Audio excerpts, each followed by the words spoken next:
మా అమ్మ పంపించింది. కాదు వదిన, ముసిలి సిగురికి వచ్చింది, కొంచెం అయినా తెలివిందా, సీకట్లు వచ్చింది, ఒక ముద్ద పువ్వ, ఒక బాటిల్ నీళ్లు పంపించేది లేదా?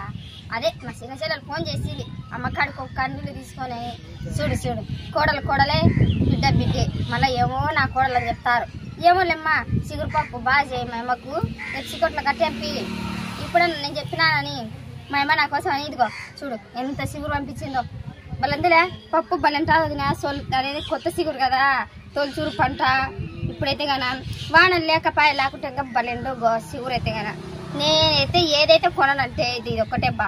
అదే చిన్న ఫోన్ చేసాక పోయినాక ఏమో లెమ్మని, అయినా నీకెన్ని పనులు ఉంటాయిలే, బరగొడ్లను ఆ పిల్లలను ఇవి అవి చూసుకుంటా మర్చిపోయిందిలే అనుకున్నా. దాంట్లో నువ్వే కదా ఫోన్ చేసేది, మీ అమ్మ వచ్చింది బో తీసుకుపో అని.